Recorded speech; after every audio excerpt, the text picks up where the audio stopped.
संक्रांति के शुभ अवसर पर बाहर से आए हुए सभी नौजवान दोस्तों, बुजुर्गों, उन सभी साथियों को मैं अपने ग्राम सभा के सूर्यनाथ यादव भाई सामने कल्पनाथ जी बैठे हैं, हरि जी हैं, महंगू जी हैं, सभी साथियों की तरफ से मैं जितने भी ग्रामवासी आए हैं बाहर के उनको सबको बधाई दे रहा हूँ। देखिए, जो बात है, मैं अभी जो गांव की जो समस्या थी, वो लड़का जो पकड़ा गया था, भाई चोरी न होना वो चीज़ अलग है, लेकिन उसमें अच्छाई थी तो गांव के लोगों को जाना चाहिए। मैं एक उदाहरण पेश कर रहा हूँ। हमारे बीच में शंकर यादव नहीं है, बेचारे मर चुके हैं। एक चोरी की मशीन बसारतपुर से आई थी और उस चोरी के मशीन पर, कहने का मतलब उसमें शायद मेरे भाई भी फंसे हुए थे, तब मोबाइल नहीं चलता था, और कहने का मतलब वो राय साहब की मशीन थी। और तेरे राम प्यारे जी, इस मुकदमे को खत्म करिए। मैंने कहा देखिए, उस जमीन से जोतना बोना फायदे का चीज आप ले रहे हैं, हमने कभी मना नहीं किया। और कहने का मतलब चलने दीजिए, न्याय होगा, चाहे मुझे सुप्रीम कोर्ट तक जाना पड़े, हम जाएंगे। और इस पर आगे कहने का मतलब जो कोर्ट फैसला देगा वो कहने का मतलब वो मान्य होगा।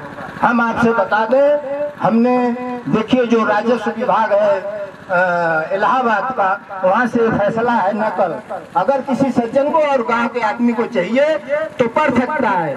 इसमें एक बात और आई थी, ये देखिए कम से कम 10-15 पेज है। उसमें कहने का मतलब एक मैटर यहाँ आ गया था, मैं किसी गांव के आदमी का, इसमें ये आ गया कि ये मुकदमा जिसके नाम से थी उसको बात आई कि ये समझौता होने जा रहा है। मैंने ये बनारस का है, बनारस ये इलाहाबाद हाई कोर्ट का आर्डर है, ये 10 पेज का है, ये अंग्रेजी में था और इसको मैं पढ़ने के लिए मैंने इसको हिंदी में करवाया, कंप्यूटर से हिंदी में करवाया। और एक 63 एकड़ जमीन थी बनारस में, जो 63 एकड़ जमीन थी, और कहने का मतलब हाई कोर्ट ने इसको खत्म कर दिया। कहने का मतलब गांव के हित में 63 एकड़ जमीन गई थी और हाई कोर्ट ने आर्डर किया था कि गांव की जमीन को बचाने के लिए गांव का कोई भी सदस्य आगे लड़ाई लड़ सकता है। वो आर्डर जब लगाया, वो आर्डर लगाने के बाद फिर उसमें हमारा नाम चढ़ा और कहने का मतलब हम विजयी रहे। ये फिर वहाँ से हम डिग्री होने के बाद ये समीर वर्मा एटीएम मऊ वहाँ आया, ये वहाँ की नकल है जो हम डिग्री पाए हैं। कहने का मतलब एटीएम एक हफ्ते में तारीख पड़ती थी, पहलवान जाते थे, और हमारे एक मित्र हैं चुलबुल यादव भुट्टा पर से, वो तारीख पर नहीं जाते थे। मैं देखा कि देखिए, आपको दो चीजें यहाँ बहुत लोगों को नहीं मालूम है। भारत देश में दो प्रकार की न्याय है, एक न्यायपालिका है, एक कार्यपालिका है। जो कार्यपालिका है इसमें नेतागिरी का प्रयोग किया जा सकता है, न्यायपालिका में बहुत कम किया जा सकता है। अगर उसमें हमारे अच्छे संबंध हैं तो हो सकता है। एक मैटर और बताऊंगा, तो मैंने कहा भाई 200 रुपए का खर्चा आ रहा है, 200-300 रुपए बैठता था, और हमने 20 साल मुकदमा लड़ा। आज मान लीजिए हरि जी बैठे हैं, तीर भुवन भाई के लड़के बैठे हैं, एक कंता जी बैठे, ये लोग प्रधानी लड़ने के लिए तैयार हैं, और इसके पीछे भी बहुत सामाजिक आदमी लोग हैं हमारे गाँव। कभी इन लोगों ने नहीं पूछा कि राम प्यारे जी आपका पैसा लग रहा है कि नहीं लग रहा है। मैं अगर गलत कह रहा हूँ तो बताइएगा, आप लोग खड़े होकर बताइएगा। 20 साल में हमारा बताइए कितना निजी पैसा लगा है, इसको बचाने के लिए जो सामने हमने लड़ा। और कहने का मतलब हमने देखा 200 रुपए का खर्च हो रहा है, तो मैं आज भी वो बोर्ड लगेगा, और यहाँ माननीय धर्मेंद्र जी जो अखिलेश जी के भाई हैं वो यहाँ आएंगे, उनका बोर्ड लगेगा।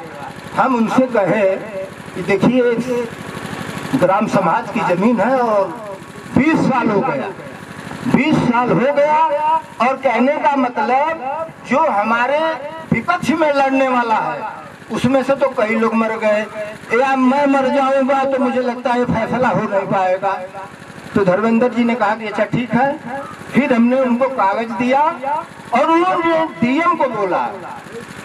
और देखिए भगवान की कैसी माया होती है कि जैसे कल तारीख थी, हम आज गए तो मैंने धर्मेंद्र जी से कहा कि ऐसा है कि कल ही तारीख है, आप इसको कहिए। तो उन्होंने डीएम को बोला और उन्होंने डीएम को स्पष्ट शब्दों में बोला कि कल ही तारीख है, तुम खत्म करो। तो डीएम साहब ने बोला कि एडीएम साहब की तबीयत खराब है सर, और जो अगली तारीख पड़ेगी उसमें हम खत्म करवा देंगे।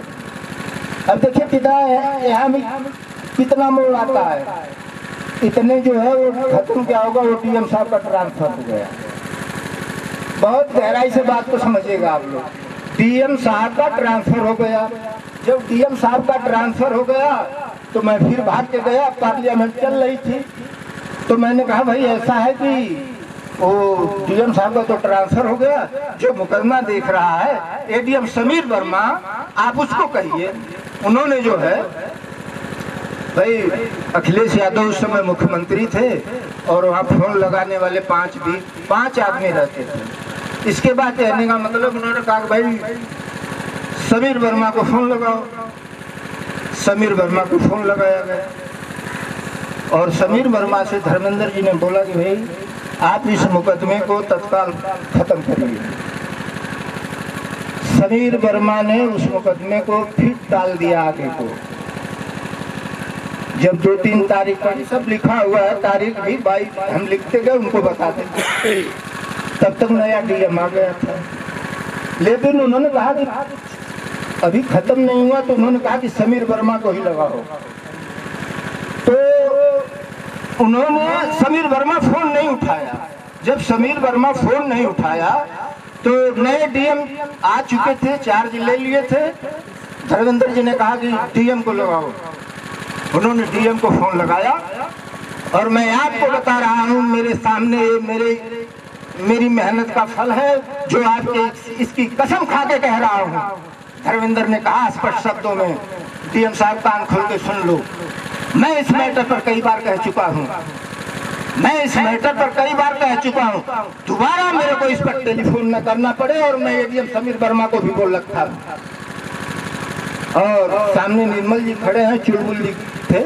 मैंने वहाँ से इनको टेलीफोन किया कि तारीख जिस दिन हो 1 दिन पहले जाके मिलिए। उधर की महिमा देखिए, जो मुकदमा एडीएम समीर वर्मा देखता था, कहने का मतलब वही मिल गया। वो मिला और कहने का मतलब उसने कहा कि हमको डीएम साहब से मिलना है, धर्मेंद्र जी ने भेजा है। तो वो आदमी एडीएम समीर वर्मा हाथ जोड़ के खड़ा हो गया, बोला दोबारा टेलीफोन मत करवाना, कल काम हो जाएगा, आपको कोई दिक्कत नहीं। हाथ जोड़ के खड़ा हो गया, बोला आप दोबारा टेलीफोन मत करवाना। तारीख थी और इधर से अपने राजू प्रधान जी पैरवी करने जाते थे इस जमीन को बचाने के लिए। गांव का कोई भी मेंबर खुल के शब्दों में नहीं बोल सकता, मैं दावा करता हूँ, कोई भी खुल। राजू जी जमीन बचाने के लिए जाते थे मऊ, इसी तारीख को, इसी जमीन को। कहने का मतलब अगर राजू मिल जाए, हमसे पद में बड़ा है, अगर डीएम कम उम्र का है तो हमको नमस्ते करना पड़ेगा, हम राजू का भी नमस्ते करेंगे। ऐसा कुछ नहीं है, दुश्मनी नहीं है, लेकिन जमीन बचाने जाते थे। कहने का मतलब तारीख पड़ी दूसरे दिन और उसमें कोई वकील मर गया था। दरखास्त ला के लोग जा रहे थे वकील। समीर वर्मा बोल घंटी बजवाया, फाइल ऊपर थी और बुलाया, बोला नहीं बहस करिए इस पर। 5-7 मिनट का समय दिया, बहस हुई। 19 तारीख को नकल हम लोगों के हाथ में आ गई और कहने का मतलब हम विजयी रहे। ये नकल है जो आखिरी नकल है समीर वर्मा की, उसकी साइन नहीं। तो कहने का मतलब हम, आप ये देखिए, ग्रामवासियों से मैं ये कहना चाहता हूँ कि हमने कितना कड़ी मेहनत किया है कि उसकी कोई सीमा नहीं है। और अब तो चलिए बहुत सदस्य और लड़ने वाले भी हैं, कुछ करने वाले भी हैं और लोग पिट रहे हैं, ये क्या है? अरे आप लोग यहाँ रह रहे हैं, कम से कम ये तो देखिए अच्छा, इस प्रोग्राम को मैं यहाँ ख़त्म करता हूँ। और वो जो पशुओं की चारे की बात है, ये जो जानवर घूम रहे हैं, मैं ये भी विश्वास दिला दे रहा हूँ आपको कि दरखास्त बनी पड़ी है, उस पर साइन करिए। 4 दरखास्त है, एक जिलाधिकारी मऊ, एक बड़राम जाएगी, एक प्रधानमंत्री को जाएगी, एक मुख्यमंत्री को, और ये रजिस्ट्री होगी ताकि हमारे पास प्रूफ हो। एक दूसरा फिर जवाब भेजेंगे अगर कार्रवाई नहीं होती है तो। मैं आपको आश्वासन देता हूँ कि थोड़ा सा समय परिवर्तन होने दीजिए, मौसम बिगड़ रहा है, नहीं हम वहाँ अनशन पर बैठ जाएंगे बड़राव पर जब तक ये समस्या नहीं हल होगी। ये हम आपको आश्वासन दे रहे हैं। और जो रजिस्ट्री का जो कॉपी होगी उसमें हम वकीलों से सलाह लेके इसको, चाहे सुप्रीम कोर्ट हो, चाहे हाई कोर्ट हो, चाहे दीवानी हो, मैं जितना किसानों का नुकसान होगा उनकी साइन करा के उस नुकसान के लिए मैं हाई कोर्ट या सुप्रीम कोर्ट जहाँ भी जाना होगा वहाँ हम चैलेंज करेंगे, हमारा ये नुकसान हुआ है, हमें दिया जाए। ये रहा। और बात और है, बात ये है कि हम आपको बता दें, हमारे ग्रामवासियों को और यहाँ जो भी अगल बगल के लोग हैं, हमारे घर में 2 वकील हो चुके हैं। मैं आपको बता दे रहा हूँ भाई, हमारे वो पहलवान का लड़का है, वो भी वकालत करता है, डेली मऊ जाता है। अगर किसी को मऊ का काम है, घोसी का काम है तो जाने की जरूरत नहीं है। एक हमारा भाई भी जाता है जो मिट्ठू यादव है, वो भी जाता है, उनसे काम करवाइए, अपने समय की बचत करिए। और एक हमारी भतीजी भी है, वो निर्मल पहलवान की लड़की है जिसका नाम है किस्मत यादव, उसको भी हमने वकालत कराया है। लेकिन वो एक बच्चे की माँ है, वो थोड़ा बच्चा बड़ा हो जाएगा तो वो भी घोसी में बैठेगी। हमने ऐसा मैटर बनाया है कि हम किसी की, भाई हम वकालत जो होती है हम सभी से जुड़ा हुआ है, गांव के लोगों से जुड़ा हुआ है, जिले से जुड़ा हुआ है, तो कम से कम आप लोग वहाँ जाइए, जो काम होगा बताइए, वो करेंगे। एक मैटर और है, हम अभी गांव में गए थे एक दिन घूमने। देखिए ये जो नहर है, नहर का पानी ताल में जाता था। अगर इसमें कोई पुराना आदमी हो तो उसे मालूम होगा, नहर का पानी केवल हमारे पिताजी अकेले खोद के दिए थे और पूरा ताल की सिंचाई होती थी। ये भी पानी बंद है। अभी मैं जब वहाँ गया था तो वहाँ से वो जो हरिजन बस्ती के बीच में, इस गांव के बीच में नहर है, वो भी बंद है। अब बताइए क्या सुधार है? हमारे सड़क है, रेल लाइन, हमारे सामने नहर है, हमारे यहाँ 6 लेन है, पेट्रोल पंप है। ऐसी जगह पर हमारा गांव है कि इतना सुंदर होना चाहिए कि जिले में इसका नाम रोशन हो चाहिए। और दूसरी बात, हमें नहर की सिंचाई का फायदा लेना चाहिए।